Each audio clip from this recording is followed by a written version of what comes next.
London में कोई ऐसी ऑप्शन मिल जाए जिसमें ऑक्सफोर्ड भी एक्सेप्ट हो रहा हो, जिसमें डुलिंगो भी एक्सेप्ट हो रहा हो, और उस यूनिवर्सिटी की रैंकिंग भी अच्छी हो, उसके पास कोर्सेज भी मेजर हो, और वो हमें एडमिशन दे दे, और इस टाइम पे 2026 में जून में हमारे लिए कोई एडमिशन ओपन उनके लिए आ जाए कि हम अपनी सितंबर इनटेक को सिक्योर कर लें, तो उसमें अगर कोई यूनिवर्सिटी का नाम सामने आता है तो वो ग्रीनिच यूनिवर्सिटी है, उनका लंदन कैंपस है। अब यहाँ पे एक चीज़ बताने वाली है कि ये यूनिवर्सिटी की रैंकिंग भी बहुत अच्छी है, यूनिवर्सिटी भी बड़ी शानदार है, और इसका जो प्रोसेस है वो भी बड़ा स्मूथ हुआ हुआ है, और इसके इस टाइम पे चाहे आप टॉपअप में हों, चाहे आप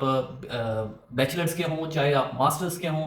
फाउंडेशन के हों, आपके लिए ये यूनिवर्सिटी जो है वो सारी जो है वो ऑप्शंस यूज़ भी कर रही है, सारे प्रोग्राम्स भी आपको ऑफर कर रही है। तो यहाँ पे मैं आपको इस यूनिवर्सिटी के हवाले से, इसमें आपको इनका एंट्री रिक्वायरमेंट्स क्राइटेरिया, इनका फी डिडक्शन क्राइटेरिया, रिफंड पॉलिसी, और इसके साथ साथ इनकी स्कॉलरशिप और टोटल फी के बारे में आपको बता दूंगा, ताकि अगर आप इंटरेस्टेड हैं इस टाइम पे, यानी आप जून लास्ट वीक है और जून लास्ट वीक में अगर आप इंटरेस्टेड हैं सितंबर के लिए, तो आप इसको कंसिडर कर सकते हैं। फर्स्ट ऑफ ऑल तो अगर हम इसकी फी की बात करें तो अंडर ग्रेड की 17,000 से लेके जो है वो 19,000 के दरमियान में इनकी अंडर ग्रेड और पोस्ट ग्रेड दोनों की फीस इन्हीं के दरमियान में आपको मिलती है। आपको जो स्कॉलरशिप है वो 3,000 के राउंड मिलता है, तो यानी आपकी फीस उस हिसाब से इसमें वो कम हो जाती है। एक चीज इसमें जो मेन इंपॉर्टेंट है और जिसकी वजह से स्टूडेंट इसमें नहीं जा रहे, वो इसका फुल डिपॉजिट है। यानी ये आपको इनिशियल डिपॉजिट आपको सारा पे करना पड़ेगा, तो आपको कैश मिलेगा, अदरवाइज आपको कैश नहीं मिलेगा। तो यहाँ पे किसका, ये आप इसको नेगेटिव कह लें, बट आजकल की ये मार्केट में ये एक पॉजिटिव भी बन गया हुआ है, क्योंकि एक तो यूनिवर्सिटीज नहीं मिल रही, रिलायबल यूनिवर्सिटीज नहीं मिल रही,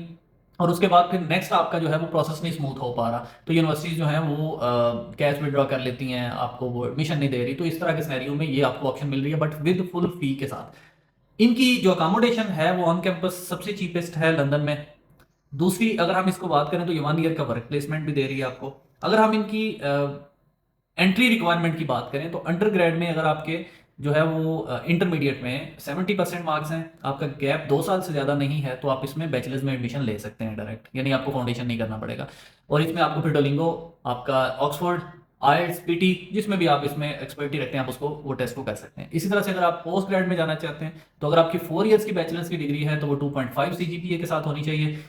60% यानी मिनिमम थ्रेश होल्ड है। इसी तरह से जो है वो आपका जो 2+2 है, 2 ईयर्स का बैचलर्स, 2 ईयर्स का मास्टर, जिसको हम एसोसिएट डिग्री कह रहे हैं, तो उसमें आपका भी 60% ही नीच होना चाहिए दोनों में। अगर उनमें दोनों में से किसी में कम है तो फिर आपको एडमिशन नहीं मिलेगा। तो पीजी में भी अवेलेबल है। अगर हम इसकी डोलिंगो के स्कोर की बात करें तो 120 टोटल, 95 नीच आपको चाहिए। अगर आप इसका ऑक्सफोर्ड की बात करते हैं तो 7 ओवरऑल, और इसमें 5 नीच आपको चाहिए, और इसमें 5 साल से ज्यादा गैप जो है वो एक्सेप्ट नहीं होगा। अब ये गैप के हवाले से भी मैं एक सेपरेट वीडियो बनाऊंगा, आपको बताऊंगा कि किस तरह से यूनिवर्सिटीज इस गैप को भी अब एडमिशन में एक रिकॉर्ड कर रही हैं इसमें। तो बहरहाल ये एक अच्छी ऑप्शन है, अच्छी यूनिवर्सिटी है, अच्छी लोकेशन में है, और अच्छे टेस्ट के साथ अवेलेबल है, तो आप इसको लाजमी यूज कर सकते हैं, क्योंकि बहुत सारे स्टूडेंट्स के पास ऑक्सफोर्ड है, डुलिंगो है, बट उनके पास आईएलटीएस और पीटी नहीं है, तो वो इस वजह से रुके हुए हैं। Thank you.